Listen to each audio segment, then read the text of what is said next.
All right, welcome to the first series of Ivrit cooking or Hebrew cooking. A lot of people are asking me questions. They were like, Brother Yahuah, you ran restaurants for years. How do we make this? How do we make that? And can you please start giving us recipes so we know how to make things? So what I want to do is go ahead and start giving some recipes. I got a precept here, Ezekiel 4:13. It says, and Yahuah said, even thus shall the children of Israel eat their defiled bread among the Gentiles, whether I would drive them. Man, and this is amazing because a lot of people don't know something, that there's chemical or there's different things that's in the modern bread and chemicals that contaminate. Modern contamination is something called cisterine. It's a chemical from human hair. What is it? Chemical L-cisterine. L-cisterine is a dough conditioner used in commercial bread, bagels, baked goods. It is often made from human hair, especially imported from China. Duck feathers, pig bristles, making it unclean under the Torah. Why is it used? It's used to speed up the dough rising. It supposedly extends the shelf life also and makes bread softer. So saying that, you got to be careful of what are you eating. And saying that, we got to make sure that we know that we were told that our bread would be defiled in the land that we'll be taken to. So saying that, we're going to make some white bread today, some homemade bread. And there's some key things that you need when you make that recipe. So what I'll do is I'm going to go ahead and show you some of the key things that you need. All right, so some of the first things that we're going to need is we're going to need a pan. And I use a large bread pan that I ordered actually on Amazon. And I think I ordered a full loaf pan. I think it cost me about $70 or so. I got a little bit of flour, and this flour here I'm only using once I butter the pan, because I don't like using Pam or any of those products with carcinogens. So what I use is butter in the pan, old fashioned. And what I do is I take the butter and then I coat the pan real good, which I'll show you later, and then we'll sprinkle flour. I need a pan for it to rise in. And here I've got 5.5 cups of flour. Now the flour that I use is King Arthur. It's called King Arthur. I like that a lot. Now here I'm using white flour, but we also can use unbleached flour, whole wheat. We'll make some of that another time. Another ingredient that we use here is olive oil. Now the brand I'm using now is a one that I get from the restaurant here in Atlanta. Restaurant Depot it's called actually. It's extra virgin olive oil, so this is organic supposedly, so that's not what I'm using today. Got some butter here. We're using the butter only to coat the pan, only to bake the bread. We don't put it actually in the bread itself at all. And so I also have a hook that you need. And this hook, you use that in order to, we'll show you with the KitchenAid, and I'll show you all of these things. Got my whip. I've got right here a 1/4 cup. This is what we're going to use for the olive oil, because we use olive oil, not butter, and we'll show you that. And I got my tablespoon measurer, and right here we have actually 1/2 cup of sugar here. Just got a 1/2 cup, and here I got a cup holder of cup. But what I did was actually, in this one here, I filled it all the way up to the top, a little bit past the 1 cup, the 2 cup marks. So, which is actually 1 bottle of water, plus probably a 1/4 bottle of another water is what I use here. And of course you need your spatulas. You need that. And then of course we need this to spread the butter over the bread. So let me show you what machine I actually use now. Now, the machines that I actually use are my KitchenAids here. This is a large one. I'm not going to use a large one today. I'm going to actually come out and use my smaller KitchenAid. And I'm going to use this. This is what I'll put the hook on and the whip. And what I'm going to do is hook it up and show you exactly what we do. The first thing I'm going to do is remember that cup. I told you need actually 2 cups, and you need to fill it all the way up with the water. So that's what we have here. So the water is all the way up to the top.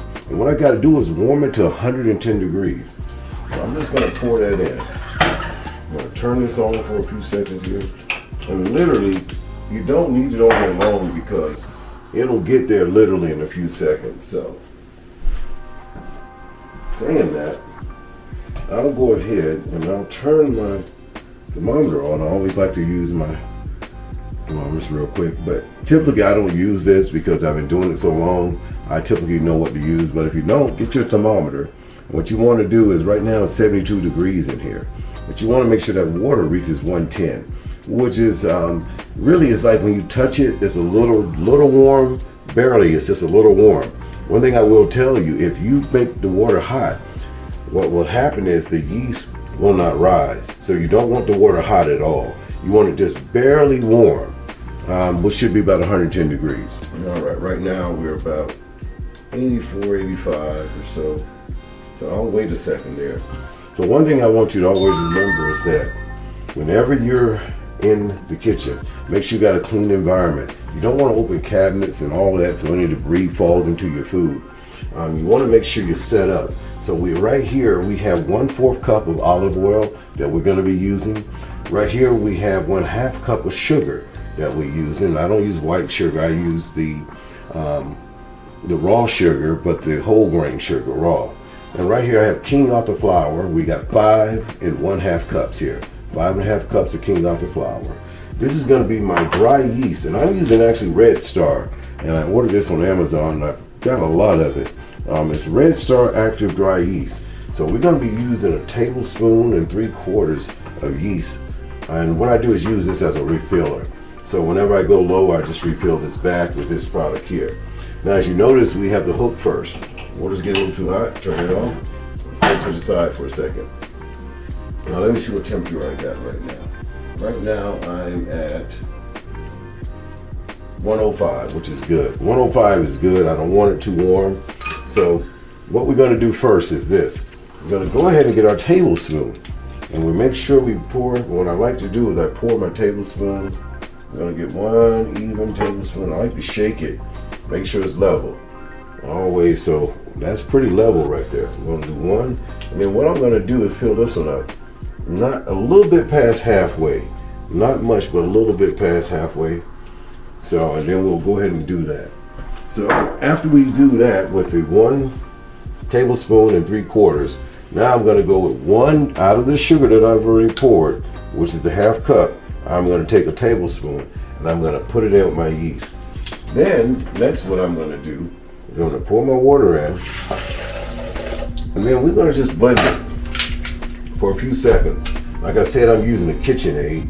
I find least perfect for what I do. I'm going to blend it. Probably got it on about number 5. I'm going to turn it up real high now. Let it blend. Get it going really good. So I'll let that run for probably about 15, 25, 30 seconds max, you know. We'll just let it run for a little bit.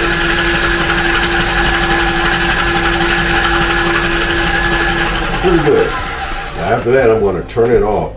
Now already you can see where it's frothing up. You can actually see, if you look into the bowl here, we'll see where it's starting to froth up some. That's what you want. You want those bubbles right there. But then what we're going to do is this. We're going to go ahead and give it 5 minutes and we're going to come back. All right. So what I'm going to do now is I'm going to go ahead and I'm going to add in, you remember that 1/4 cup of olive oil that I told you about? I'm going to go ahead and pour that in. Now remember, we're still working with the whip. It's not to the hook yet. Once I do that, I'm going to go ahead with the 1/2 cup of granulated sugar and I'm going to pour that in. All right. Now once we've done that, you need to go ahead and blend that up. You know, turn it on, let it work for a little while. And all that up real good.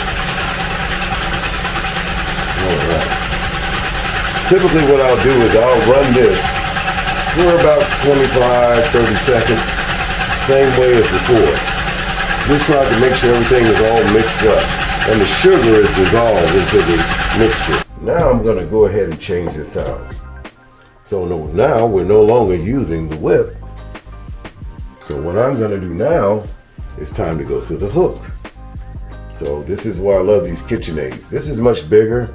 Actually, my other hook in here is shaped differently, but this is much bigger. I use this for large, dishes that I make. But this is perfect right here, this one, for the bread. So we're going to go ahead and get that hook on there.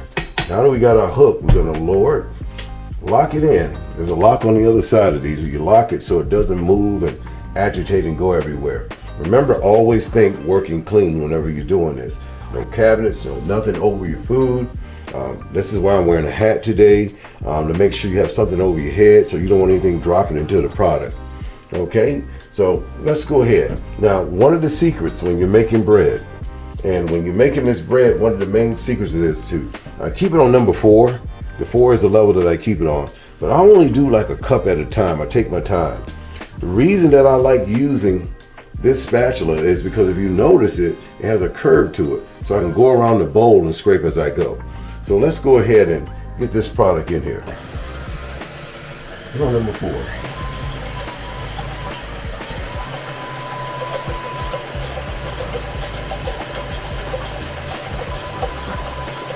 I'm going to put that one in all the way first. Let it go. Now, as you notice, I got flour around the edges. What I'm going to do is just go around.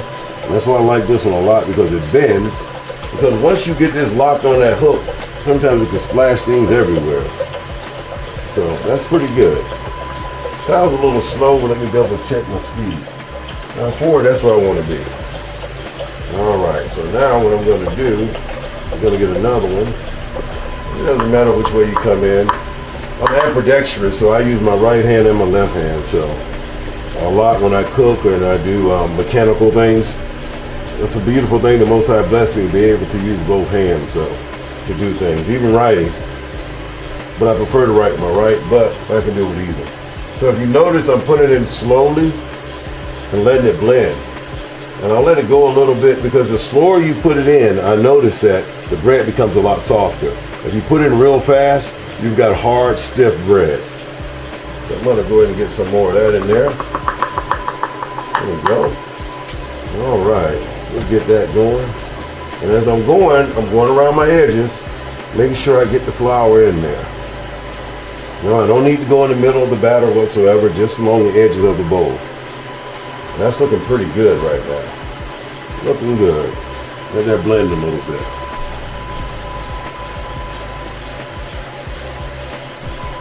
All right. So we'll keep going until we get these 5 1/2 cups in here. There we go. All righty. So now it's starting to get, I can see a lot of it blending in, but I want to make sure that I get this stuff nice and soft. I want good soft bread. And that's why it's important to make sure that you don't put too much yeast in. It's also important to make sure when you do this bread that you pour it slowly, as I said, so it's not real stiff. And you want to make sure you have the right amount of water. That's why I say when you get this 2-cup holder here, make sure you fill it all the way up to the brim, up the top.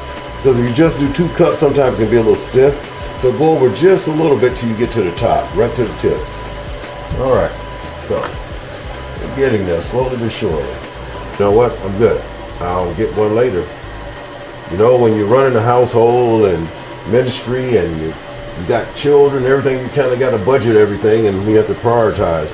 Since I've been cooking so long, I know how to do it without it. So you see how it's blending in real good right there. It's blending in really good. Actually looking there a little bit. Look how that's blending in. That's how you want it to look. Now I'm going to come back in and add some more here. So let me see where we're at. I'm going to set this down for a moment. That's why we always got a clean towel or something to work with. Always work clean.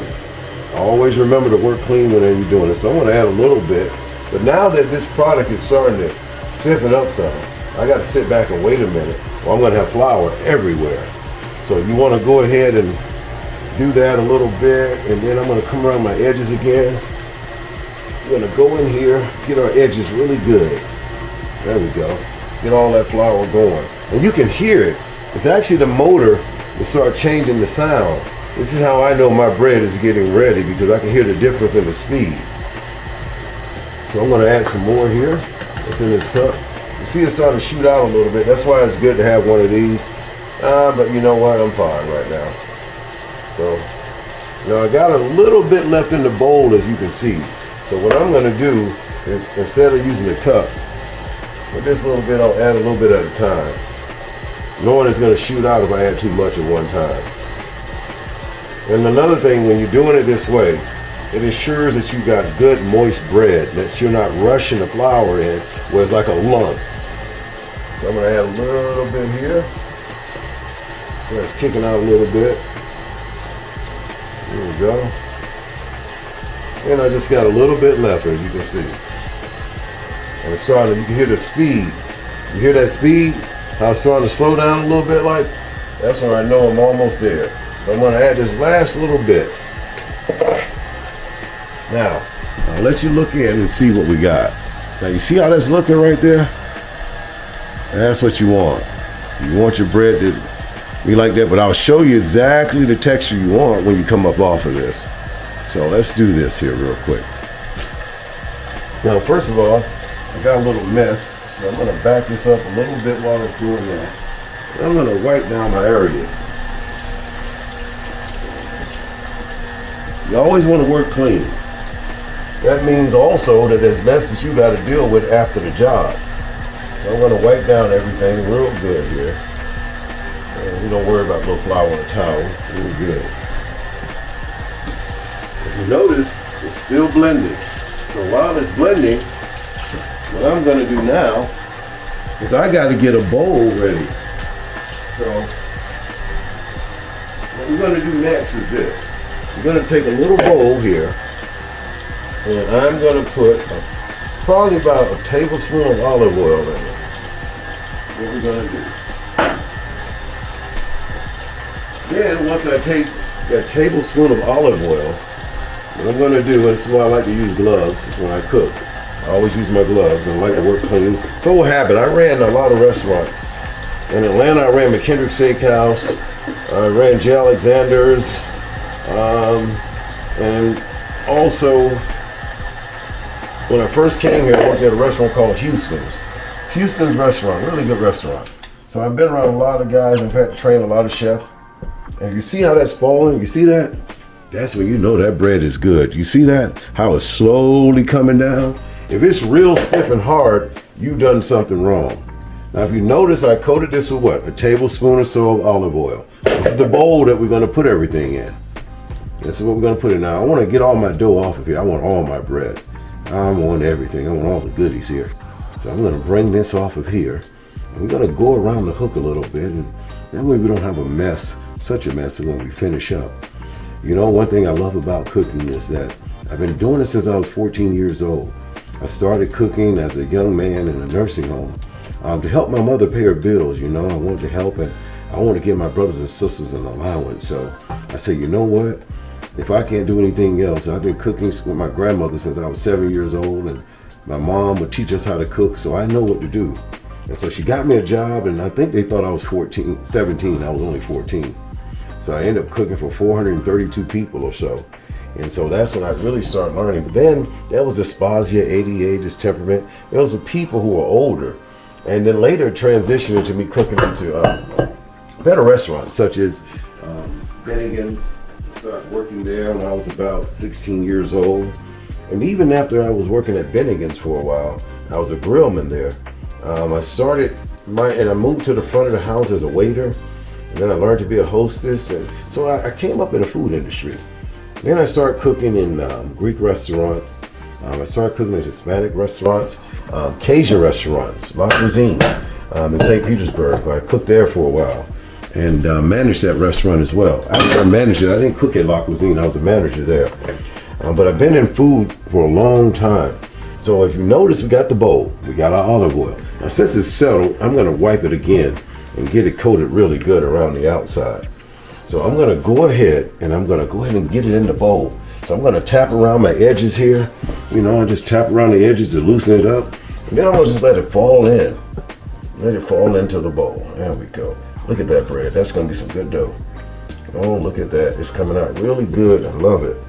And I love the texture of it, which means I know it's not going to be stiff. It's not going to be hard. And we should have a beautiful piece of bread.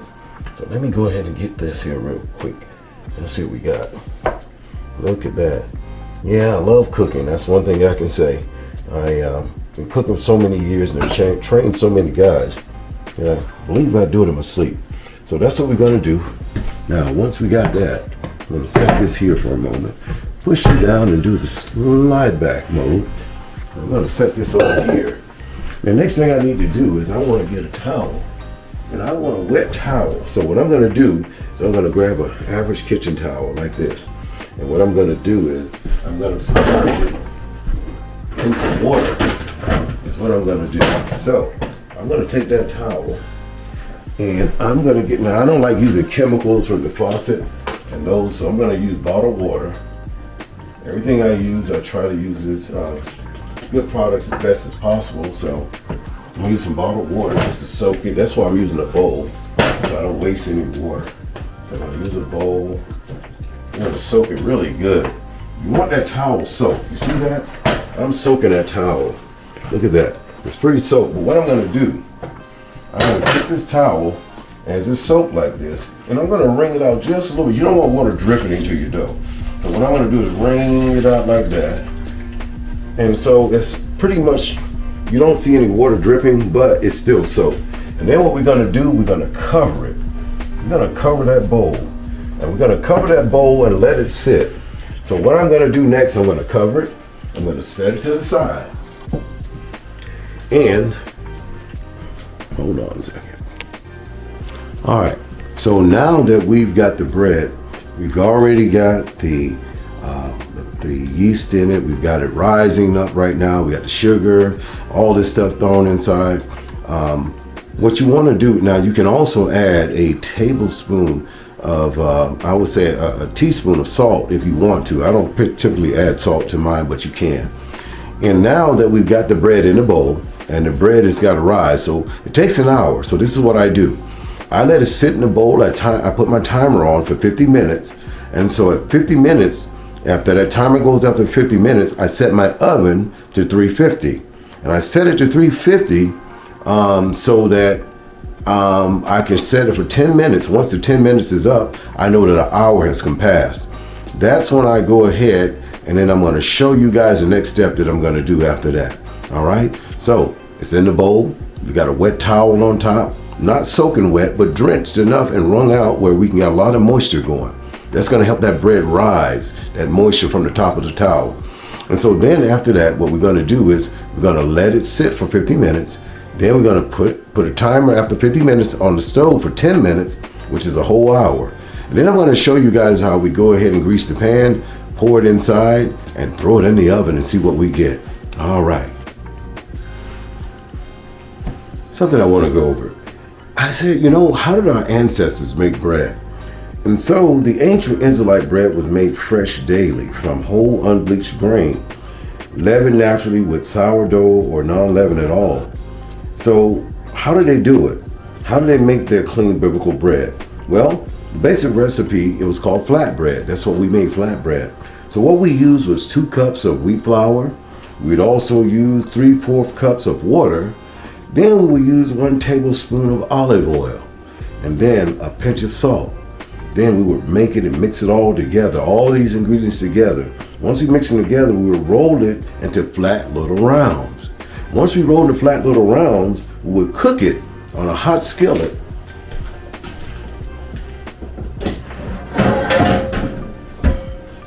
Similar to this one here. And we would take that hot skillet, put some oil in it, and then what we would do is we would take the flour, those little round cakes, and then we would cook them on each side. And we would do it for about 2 to 3 minutes on each side. And that's how we served our bread. So that is actually one of the ancient ways. And I thought that would be amazing to hear that. That's the Torah recipe. I was actually looking at the biblical recipe and that's what they got. So we would actually cook ours on top of the stove or in clay ovens. So I thought that was amazing. I wanted to give you that also to let you know that there's other ways that you can make bread as well. You might want to try it. All right, thank you. All right, so now that we've got that part done, next step is I took about 2 tablespoons of butter, and I like to go ahead and grease my pan and oil it down real good. What I'm going to do is just rub it everywhere, all on the insides, all parts. You want to get every part of the surface because what will happen is if you don't go ahead and grease and butter down every part of the pan, you'll have some sticking when you try to pull it out. So I'm going to put the remainder down. I'm going to kind of, that's why I always use my rubber gloves. I'm going to come in here and smooth it all out. Just like that. I'm going to get it all over. Then I got some flour here that, this is a cup. I'm just using half a cup, and I don't need all of that. Get all the sides real good. I'm going to go ahead and get those sides in there. That's why I got a towel underneath to catch any residue. Once I do that, I'm going to shake it up. Get all the sides. Old school like Grandma used to do. Same thing. All right. So what we do is we want to get it coated, but I'm going to take some of this out by just simply tapping it out. So we tap that out, and then take the residue and you shake it around. And that's what we want. Now, from there, what we want to do is we want to look. Now, look at that. Now that the bread has sat for an hour, remember what we did was we set the stove for, we set our timer for 50 minutes. 50 minutes went by. I went ahead and turned the oven on 350. And then once it came on 350, I waited another 10 minutes and took it off, and this is what we get. So we want to get that in the bowl. Now, one technique that I use, which is simple, is that what I do is I take a simple spoon or so, and I kind of loosen it from the top. I kind of loosen it like that from the top. And then once I do that, I kind of let it fold in. And I kind of let it fall in like that. It's pretty good. Now, catch it real quick on the sides. All right. Now, what I do is, once you get it all in, you can just take your fingers and go around the edges real quick. Then you want to kind of shake it up. You want it inside. You want to get it inside. All right. Just like that. And then what we're going to do, I'll drop it a couple times, let it settle, and then I'm going to go ahead and put this in the oven. It's on 350, and we're going to set the oven for 30 minutes, and then I'll be right back. Okay, so now I've actually went on ahead and baked the bread. So let's see here. So I'm going to pull it out. And as you can see, all right, it's pretty brown. So I'm going to take a little butter. It's been 30 minutes so far. I'm going to take a little butter and I'm going to go over the top. Just like that. I'm going to just baste it a little bit. I'm going to baste it a little bit. And it's pretty brown, but I want that to cook in for about another 5 minutes. Because I got to look at the texture. It's pretty much like bacon for about 30 to 35 minutes, 40 max. So we'll let that sit, go in, and then I'll pull it out in about 5 minutes. All right, so now you see, look at this finished product.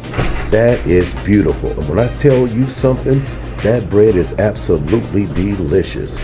Thank you for joining me on your Real Yahuah channel on Recooking today.